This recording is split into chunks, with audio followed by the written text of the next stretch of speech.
खुदावंद के असीम बाबरकत नाम में आप सबकी खिदमत में इस्लाम। असल में मुझे कहा गया कि बैठ के कलाम सुनाए, तो फिर मैं माज़रत चाहती हूँ कि मैं खड़ी हो सकती हूँ। तो आज का जो पाक कलाम है मेरे चीज़ों, खुदावंद ने हमें आगाह की है। अब हमें तैयारी की ज़रूरत है।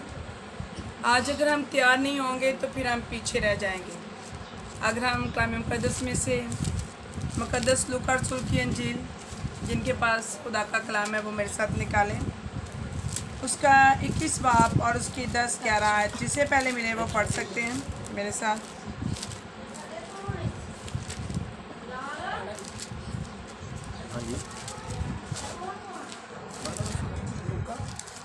इक्कीस बाब और उसकी 10-11 आयत। फिर उसने उनसे कहा कि कौम पर कौम और सल्तनत पर सल्तनत चढ़ाई करेगी, और बड़े बड़े बुनचाल आएंगे, और जाबजाल काल और मरी पड़ेगी, और आसमान पर बड़ी बड़ी दहशतनाक बातें और निशानियां ज़ाहिर होंगी।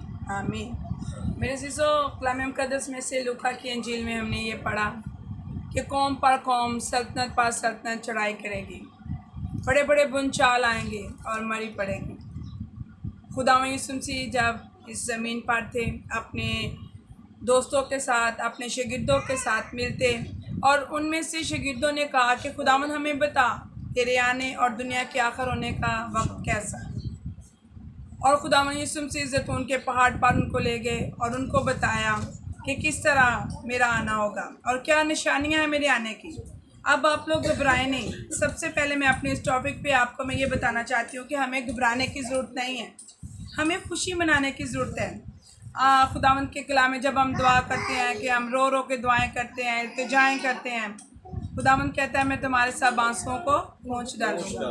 क्यों पोंछ डालेगा? क्योंकि वो जानता है कि मेरे लोग मेरे मुंतज़र हैं, हम उसके इंतज़ार में बैठे हुए हैं। तो मेरे चीज़ों, जब हम कलाम मुक़द्दस का मुतालिया करते हैं तो उसमें खुदावंद कहता है, खुदावंद का कलाम फरमाता है कि वो जो मरी के बारे में लिखा है कि जब जा काल और मरी पड़ेगी, और आसमान पर बड़ी बड़ी दहशतनाक बातें और निशानियां ज़ाहिर होंगी। मेरे चीज़ों, आप सुन रहे हैं कोई कह रहा है आसमान पे ये हो गया, 3 रात होगी, 3 दिन होगा, ये कि अंधेरा हो जाएगा, और इन सारी चीज़ों को हम देखते हैं कि ऐसा हो रहा है। लेकिन खुदावंद जो है, हमारा खुदा हमें फरमाता है कि हमें तसल्ली से, हमें इत्मीनान से रहना है, क्योंकि खुदावंद आमदे सानी के लिए दोबारा से आ रहे हैं। आमदे सानी का मतलब कि खुदावंद दोबारा आ रहे हैं अपने लोगों को ले जाने के लिए। अगर खुदावंद हमें ले जाने के लिए आ रहा है तो हमें तैयार होने की ज़रूरत है, और अगर हम तैयार नहीं होंगे, अगर हम अभी भी सुस्ती लापरवाही में रहेंगे तो फिर हम यहीं पे रह जाएंगे। इसके बारे में मैं बताना ये चाहती हूँ कि अगर हम पीछे हिस्ट्री में जाएँ तो वहाँ पे हमें पैदाइश की किताब उसके 19वें बाब में एक पूरी हिस्ट्री मिलती है। और वो हिस्ट्री कौन सी है कि सदोम और अमूरा के बारे में। सदोम और अमूरा के इलाका में क्या हुआ, इसके बारे में मैं आपको बताना चाहती हूँ कि जब इब्राहिम के घर में खुदावंद आए तो उन्होंने उनके लिए अच्छा खाना शाना तैयार किया, उनको खाना खिलाया, और जब वो जाने लगे तो इब्राहिम उनसे पूछने लगे कि आप कहाँ पे जा रहे हैं। उन्होंने इतनी उनकी खिदमत की, लेकिन वो नहीं जानते थे कि हम खिदमत कर रहे हैं, ये हमारे मेहमान हैं। जब उन्होंने कहा कि आइंदा बहार में मैं आऊँगा और तेरे यहाँ बेटा होगा, तो वो बड़ा खुश हुए, और इब्राहिम ने पहचान लिया कि ये खुदावंद मेरे घर में आया। और इस बात को, क्योंकि मेरा ये मजमून नहीं है इसलिए मैं आपने ये सारा सीखा हुआ है, तो मैं ये बताना चाहती हूँ कि खुदावंद ने कहा कि मैं जाने लगा हूँ, मुझे इजाज़त दो। तो इब्राहिम कहने लगा कि खुदावंद आप कहाँ पे जा रहे हो? खुदावंद ने कहा कि मैं सदोम और अमूरा में जा रहा हूँ, सदोम और अमूरा में जाऊँगा, और वहाँ पे जो लोग बहुत ज़्यादा उनका जो गुनाह है मेरे तक पहुँचा है, मेरे कानों तक पहुँचा है, तो मैं उनको तबाह बर्बाद कर दूँगा।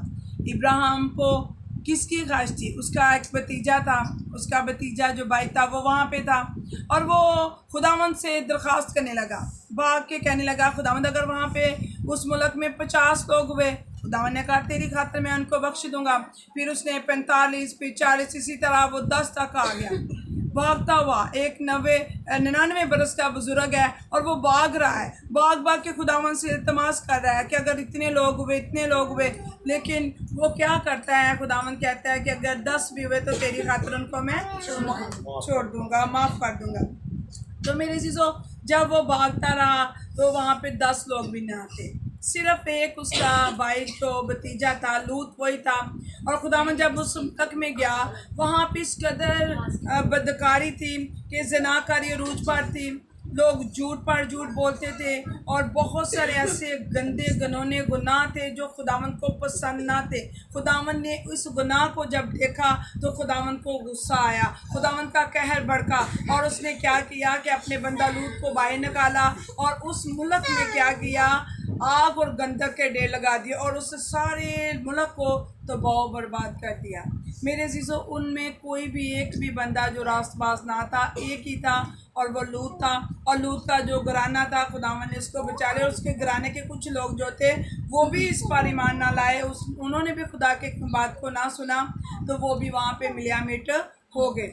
आज मैं बताना ये चाहती हूँ कि अगर आप लोग इस कलाम पर अमल करते हैं तो आप देखें कि खुदावन ने पहले, अगर हम कलाम मुक़द्दस का मुताला करते हैं तो 2200 साल पहले ये पेशन गोई हुई, और अगर 2020 का हिसाब लगाएं, उसमें ऐड करें तो वो बनते हैं 4042 साल। और जब से खुदावन ने ये काम किया कि जब भी खुदावन ने किसी बुराई को देखा, जब दुनिया बहुत ज़्यादा बदकारी में, बुराइयों में फंस जाती है, तो क्या होता है, खुदावन का कहर बरपा होता है और दुनिया को मिलियामिट कर देता है। इससे पीछे हम जाएं तो नूह के ज़माने में क्या था, 100 साल बाबा नूह जो है वो मनादी करता रहा। जब वो 500 साल का हुआ तो उसने मनादी शुरू की, और क्या हुआ कि उसने 100 साल लोगों को तालीम दी, उनसे कहा कि अपने गुनाहों से तौबा करो। बुत परस्ती रूज पर थी, और शहवत परस्ती रूज पर थी, ज़िनाकारी रूज पर थी, बहुत सारे ऐसे गुनौने काम थे जिनको खुदा पसंद नहीं करता था। और जब खुदावन ने कश्ती बनाई, उससे नूह से कहा कि कश्ती बना, उसने कश्ती तैयार कर दी, और उसने कहा कि ऐ मेरे लोगों, आ जाओ इस कश्ती में। उन्होंने फिर भी खुदा के बंदा का यकीन ना किया, और क्या हुआ कि तूफ़ान आ गया। खुदावन ने कहा 40 दिन के बाद मैं क्या करूँगा, तबाह बर्बाद कर दूँगा। और लोगों ने फिर भी खुदा के बंदा का यकीन ना किया। तो उसके बाद हम सदोम और मूरा के बारे में देखते हैं। फिर भी लोगों ने, जो वो मुल्क था वो खुदा की तरफ नहीं था, बल्कि अपने ही घिनौने कामों में फंसे हुए थे। आज पूरी दुनिया इस लपेट में आई कोरोना वायरस में, लेकिन ये इस चीज़ को समझ नहीं रहे कि खुदावन के हजूरी में हमने किस तरह आना है, खुदावन का फरमान क्या है, खुदावन क्या चाहता है मुझसे और आपसे।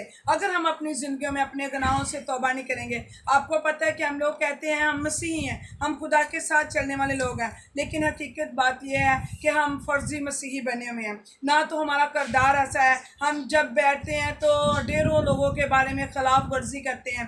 अगर हमारा कोई भाई बहन ऊंचा चला जाता है तो हम उसकी टांगे खींचना शुरू कर देते हैं कि ये क्यों आगे बढ़ गया। अगर किसी को शोहरत मिल जाती है तो वो अपने आप में ही वो क्या होता है, वो कि मैं जो कुछ हूँ मैं और कुछ नहीं। खुदावन को ये चीज़ें पसंद नहीं है। खुदावन चाहता है कि हम मुखलस खाकसर बनकर खुदावन की हजूरी में आए।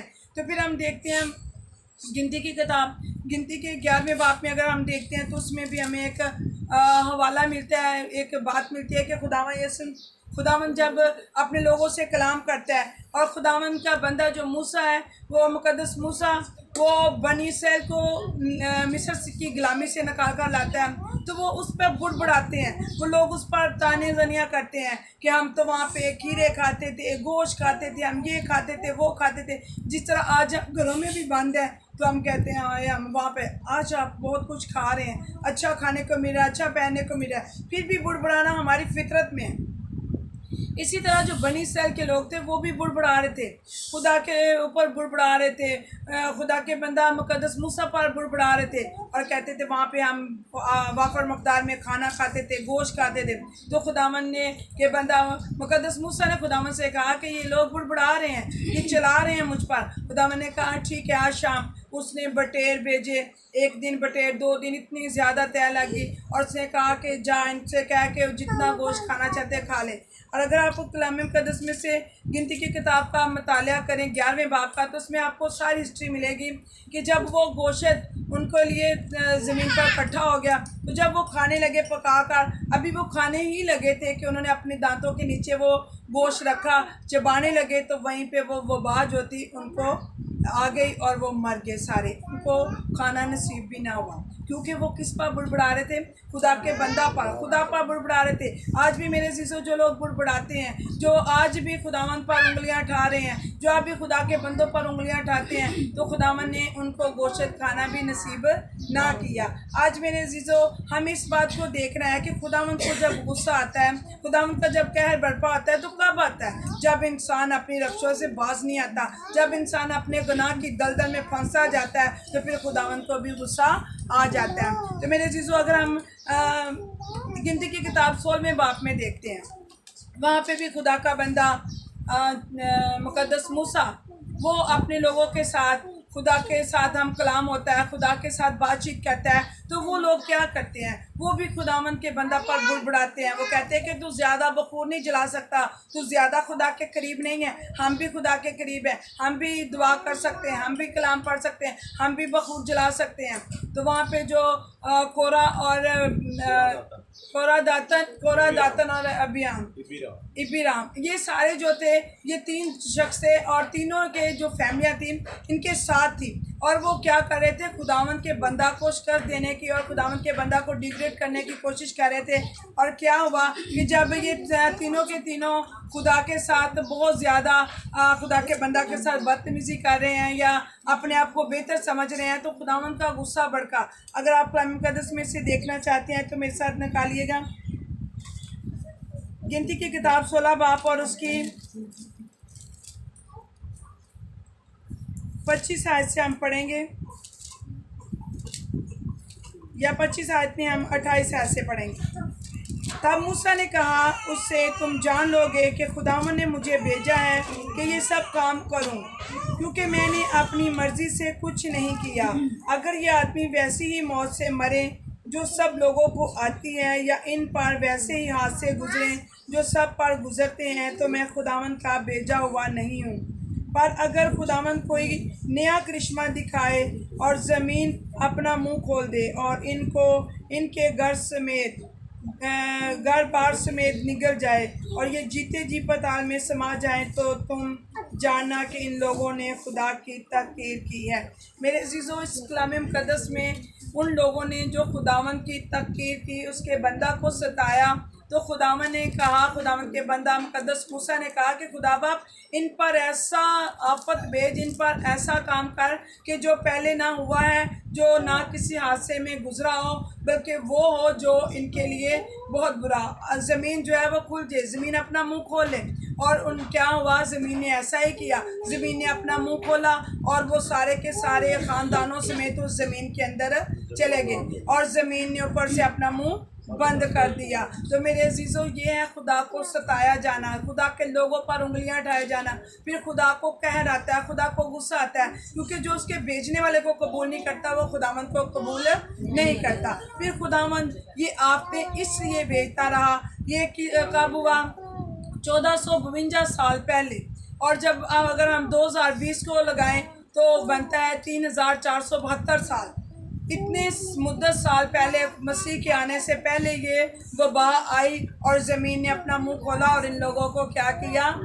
नीचे दबा लिया। वो उस ज़मीन के नीचे समा गए और ख़त्म हो गए। खुदावन को इस कदर गुस्सा आया। मेरे अज़ीज़ों, आप लोगों को घबराने की ज़रूरत नहीं है, क्योंकि आप खुदा के चुने हुए लोग हैं। खुदावन हमें एक तरीक़ेकार सिखाता है, हमें एक तरीक़ेकार सिखाता है कि हमें किस तरह चलना है। आप लोग यूना के बारे में जानते हैं कि यूना की इंजील में वो उसके 4 बाब हैं और 4 बाब में हमें बड़ी खूबसूरत बात मिलती है कि यूना जो है वो खुदा का बंदा है, खुदा का नबी है। और खुदावंद उससे कहता है कि यूना जा, तू नैनवा शहर में जा, वहाँ की जो बदकारी है, जो बहुत सारी बुराइयों में, बुत परस्ती में, अपने हाथों से वो बुतों को बनाते हैं और अपने हाथों से उसकी पूजा करते हैं, उसके सामने झुकते हैं, गिड़गिड़ाते हैं और उसके सामने इल्तिजाएं करते हैं।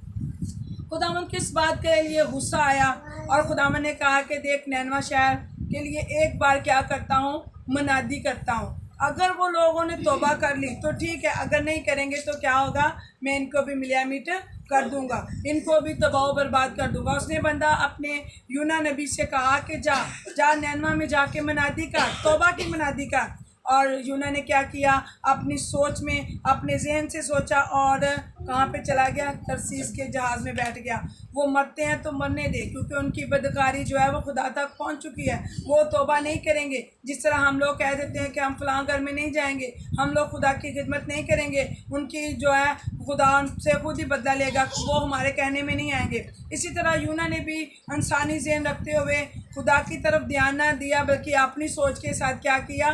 तरसीस के जहाज़ में बैठ गया। और मेरे अज़ीज़ों, क्या हुआ कि तरसीस के जहाज़ में बहुत ज़्यादा तूफ़ान आ गया, यहाँ तक कि कश्ती जो है वो डगमगाने लगी। सब लोग अपने अपने देवता को, अपने अपने खुदावंद को याद करने लगे। और ये जो यूना है वो बड़े आराम से सीट पर सोया हुआ है, और उन्होंने कूड़ा डाला कि हम कूड़ा डालते हैं कि किसके नाम का निकलता है, किसने गुनाह किया है जिसके सबब से ये पूरा तूफ़ान और मुसीबत में हम फंसे हुए हैं। तो पूरा यूना के नाम का निकला, और उन्होंने जल्दी से उसको जगाया, और उसने कहा जल्दी से मुझे समुंदर के अंदर फेंक दो।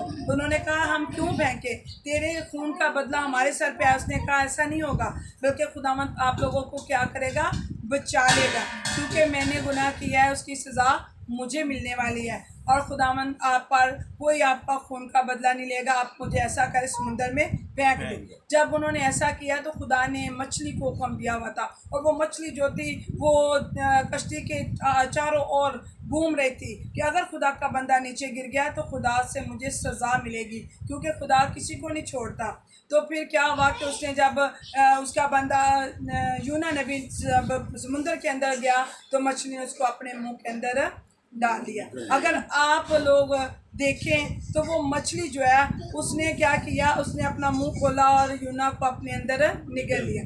जब उसने निगल लिया तो उसका मुंह उसने बंद कर लिया, और ख़ुद वो कहाँ पे जाने लगी? वो पानी में तैरने लगी। तो जिस तरह आज अपने घरों में आप बंद हैं, अपने घरों में बंद हो चुके हैं। क्यों बंद हो चुके हैं? क्योंकि खुदावन ने आपके लिए लॉकडाउन कर दिया। आप कोई दरवाज़ा नहीं खुला, ना कोई मंदिर, ना मस्जिद, ना चर्चिज़, सभी बंद है। इसी तरह जब यूना जो है वो बंद हो गया मछली के अंदर, तो उसको एहसास हुआ। किस बात का एहसास हुआ? कि मैंने खुदा की हुज़ूरी में क्या किया है? गुनाह किया है। मैंने खुदा की नाफरमानी की है, खुदा को गुस्सा आया है। ना मैं बाहर आज़ाद हो सकता हूँ, ना मैं किसी और जगह पे जा सकता हूँ। मैं लॉकडाउन हो चुका हूँ, मैं बंद हो चुका हूँ। तो क्या हुआ कि खुदावंद के बंदा ने एहसास किया, फिर उसने इकरार किया कि खुदावंद मैं तेरा गुनहगार हूँ, मैंने तेरी हुज़ूरी में गुनाह किया है। और जब उसने इस बात का इकरार किया, फिर उसने तर्क कर दिया कि खुदा बाप अब मैं जाके मनादी करूँगा, मुझे माफ़ कर। फिर खुदावंद ने उसको मछली के पेट के अंदर जब उसने इकरार कर दिया कि मैं गुनाह, आज आप घरों में बैठे हैं, लॉकडाउन होकर बैठे हुए हैं, तो फिर इसका मतलब है कि खुदावंद चाहता है कि आप इकरार करें, गुनाह से तौबा करें, अपनी गलतियों को छोड़ दें, अपने गुनाहों को छोड़ दें। जब यूना ने अपने गुनाहों को तर्क किया तो क्या हुआ मेरे अजीज़ों? ये हम देखते हैं यूना के बारे में, ये 862 साल पहले इसने पेशन गोई है कि 862 साल पहले ही इसको बताया गया था कि ये होगा। और आज अगर हम 2020 का हिसाब लगाएं तो 2882 साल बनते हैं जब ये वाक़या हुआ कि जब उसने मनादी करना शुरू की। और जब वो उसने इकरार किया, अपने गुनाह को तर्क किया, तो मछली ने उसी दम क्या किया? नैनवा शहर के साहिल पर उसको उगल दिया। जब उगल दिया तो वहाँ पे लोग क्या करते थे? मछली की परस्तिश करते थे। वहाँ के लोग जो थे वो मछली को मानते थे। उन्होंने अपना देवता बनाया हुआ था मछली को। जब मछली ने उस यूना नबी को उगला तो क्या हुआ कि उन्होंने कहा कि ये तो हमारा देवता है, ये तो देवता ने इस बंदा को भेजा है। उन्होंने इसलिए मेरे अजीज़ों खुदा को कबूल किया, खुदा के पैगाम को, क्योंकि वो मछली को अपना देवता मानते थे। और उनका निशान क्या था? मछली। पहले जब हम हिस्ट्री में जाते हैं तो हमारा निशान क्या था? मछली थी। और उन्होंने कहा कि ये मछली जो है ये हमारे लिए पैगाम है, और उसका जिस्म जो था वो ख़राब हो चुका था। जब खुदा ने हवा चलाई, उसका जिस्म ठीक हुआ, तो जाके उसने नैनवा शहर के लोगों से कहा, बड़े टूटे फूटे दिल से कह रहा है कि ऐ लोगों अपने गुनाहों से तौबा कर लो, ऐ लोगों अपने गुनाहों का इकरार कर लो, क्योंकि खुदावन ने 40 दिन के बाद इस पूरे नैनवा शहर को, पूरे मुल्क को तबाह बर्बाद कर देना है। और उन्होंने क्या किया? सब लोगों ने तौबा कर ली और उन्होंने गुनाह का इकरार किया। यहाँ तक कि उनका जो बादशाह था उसने अपना शाही लिबास उतारा और उसने क्या किया? अपने सर पे खाक डाली और ज़मीन पर बैठ गए और बैठने के बाद उन्होंने अपने ऊपर टाट ओढ़ लिए। जब टाट ओढ़ लिए खाकसार बन गए तो खाकसार बनने के साथ उन्होंने अपने गुनाहों का इकरार किया। ना सिर्फ खुद बल्कि उनके जो पूरे मुल्क में जानवर थे, हमान थे, इंसान थे, सब ने तौबा की और तौबा के मुताबिक क्या हुआ, उनको खुदा ने माफ़ कर दिया क्योंकि उन्होंने अपने गुनाह का इकरार किया। जब इंसान अपने गुनाह का इकरार करता है, जब कोई इंसान गुनाह करता है, इकरार करता है तो खुदा उनको माफ़ कर देता है। आज मेरे अजीज़ों, अगर आप और मैं और हमारे दूसरे लोग अपने गुनाह का इकरार नहीं करेंगे, अगर हम अपने खुदावंद को इसी तरह तंग करते रहेंगे, अपने बातों बातों में बहुत सारे हम गलतियां करते हैं, हम बड़े होशियार बनते हैं, हम बड़ी बातें करते हैं लेकिन बहुत सारी गलतियां कर देते हैं। हम अपने दिल ही दिल में दूसरों के लिए अपने अंदर बहुत सारी कदूरतें पाले हुए हैं, बहुत सारा बुग़्ज़ रखा हुआ है, बहुत सारा कीना, हसद, झगड़ा, लड़ाई, ये सारी चीज़ें जो खुदा को पसंद नहीं है। अगर हमारे दिलों में दूसरों के लिए नफरत है तो खुदावंद हमें भी नहीं छोड़ेगा क्योंकि वो कहता है तेरा दिल जो है मेरा पाक मकदस है और वो पाक मकदस में हम अंदर रहता है। अगर पाक मकदस ही गंदा हो गया तो फिर हम ठहर नहीं सकते। जिस तरह खुदावंद का गुस्सा भड़का, जबकि हम कहते हैं कि ये जो दिल हमारा खुदावंद का पाक मकदस है। जब वो हैकल में खुदावंद यीशु मसीह ज़मीनी खिदमत में गए तो मेरे अजीज़ों क्या हुआ कि उन्होंने देखा कि हैकल जो बड़ी गंदी कर चुके हैं, वो बहुत ज़्यादा कबूतर फरोशों के अड्डे थे, बहुत ज़्यादा सेल कर रहे थे। तो खुदावंद ने जाकर उनको गुस्सा आया कि आपने मेरे खुदा के घर को डाकुओं का खो बना रखा है। उसने क्या किया, सबके तख्ते उल्ट दिए, सब कुछ ख़त्म कर दिया। क्यों कर दिया? क्योंकि वो नहीं चाहता था कि मेरा घर, मेरे खुदा का घर जो है वो गंदा हो। आज अगर आपका दिल, आपका पाक मकदस जो गंदा हो चुका है बुराइयों में, दूसरों के लिए हमेशा उठाना, दूसरों के लिए गलत करना, दूसरों के लिए झूठ पकारियां रखना, तो फिर खुदावंद कहता है आपको कहीं दूर जाने की जरूरत नहीं है। अपने दिल से पूछिएगा कि मैं क्या खुदावंद के साथ वफादार हूँ, क्या मैं खुदा के आईनी कामात पर अमल कर रहा हूँ। जिस तरह नैनवा के लोगों ने खुदा के कलाम को कबूल किया, उन्होंने अपने गुनाहों का इकरार किया, तौबा की और खुदावंद के सुंदर कदमों में आ गए और खुदावंद ने उनको बचा लिया, उनको माफ़ कर दिया। आज भी खुदावंद चाहता है कि अपने दिलों को पाक कीजिए। अगर हम पाक नहीं करेंगे तो जिस तरह खुदावंद के कलाम में हमने पढ़ा कि वो मरी आई, आज कोरोना वायरस इसी वजह से आया। आज बहुत सारी जगहों पे देखे आप लोगों ने क्या कुछ नहीं कर रखा।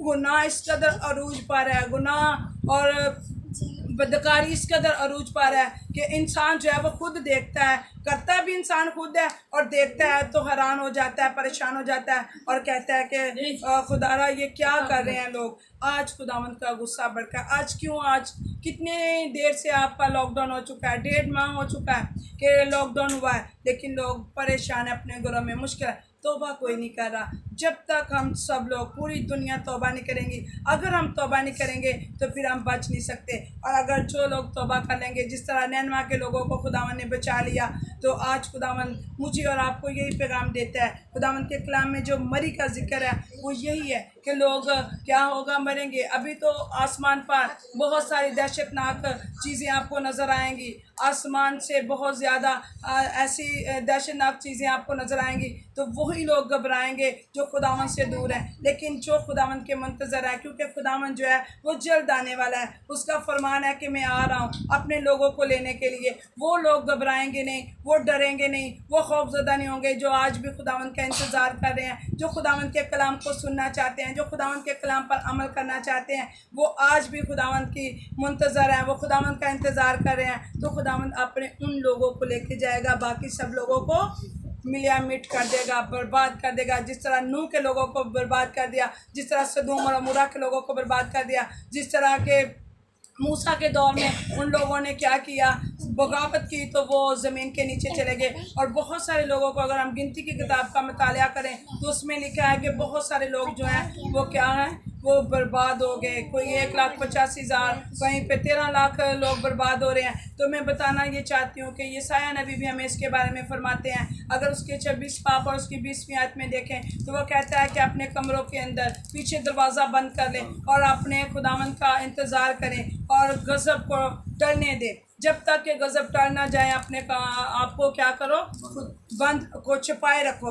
तो मेरे अजीज़ों, अगर आप ऐसा नहीं करेंगे तो मेरे अजीज़ों हम भी इसी कोरोना वायरस से मर सकते हैं, किसी वबा से मर सकते हैं। लेकिन खुदावंद हमें तसल्ली देता है, अपने लोगों को तसल्ली देता है कि जो मेरे मुंतज़र हैं, जो मेरे साथ प्यार करते हैं, जो मुझे मेरे इंतज़ार कर रहे हैं, मैं उनके लिए वादा करता हूँ। वो कहता है कि कोई ज़बूर 91 में हमें पढ़ते हैं कि वो उसकी 10 आयत में लिखा है कि वो तेरे खैमों के नज़दीक भी नहीं जाएगी, कोई वबा तेरे खैमों के नज़दीक भी नहीं जाएगी। अगर हम ज़बूर 91 की 30 आयत में पढ़ें कि वो तुझे साथ के फंदे से और मुखलक वबा से छुड़ाएगा, तो मेरे अज़ीज़ों ये उन लोगों को छुड़ाएगा, उन लोगों को जो उसके मुंतज़र हैं, जो उससे प्यार करते हैं, जो गुनाह करने से डरते हैं, जो झूठ बोलने से, मकारियाँ और बहुत सारे फ़रेब जो हम करते हैं। खुदावंद कहता है अपने पाक मक़दस को साफ़ करो। और हमें दिल से इकरार करना है। हमें जब एहसास हो रहा है कि हमारे लिए चर्चेस बंद हो चुके हैं, हमारे लिए कोई इदारा नहीं खुला, तो हम क्या करें? अब हमें भी यूना नबी की तरह क्या करना है? एहसास करना है, फिर हमें इकरार करना है, फिर हमें तर्क करना है। अगर हमारे अंदर ये एहसास नहीं होगा, अगर हमारे अंदर इकरार नहीं होगा, हम कोई अपने गुनाह को तर्क नहीं करेंगे। तर्क का मतलब है छोड़ देना, ख़त्म कर देना, अपने गुनाह की तरफ नहीं जाना, तो फिर हम बच सकते हैं जिस तरह नैनवा के लोगों को उसने बचा लिया। तो आज मेरे अजीज़ों, खुदावंद के पैगाम आपके लिए है। खुदावंद आपको बचाना चाहता है। खुदावंद आ रहा है अपने लोगों को लेने के लिए। वो कहता है मैं दरवाज़ा पर खड़ा हूँ और जो मेरे इंतज़ार में है उनको मैं हवा में उड़ा कर ले जाऊँगा और वहाँ पे खुशियाँ ही खुशियाँ होंगी। आपके सब आंसुओं को पोंछ डालेगा, आपकी सारी मुश्किलात को दूर कर देगा। आपको ना कोई दुख, ना कोई मुसीबत, ना कोई परेशानी, बल्कि खुशियाँ ही खुशियाँ मिलेंगी। तो आज मेरे अज़ीज़ों, आज का पैगाम जो है वो मेरे लिए, आपके लिए, सब के लिए यही है कि हम अपने गुनाहों का इकरार करें, हम तौबा करके अपनी ज़िंदगी को बचाएं और खुदावंद की खेत में खुदावंद के साथ वफादारी से रह सकें। खुदावंद इसी कलाम पर मुझे और आपको बरकत दे।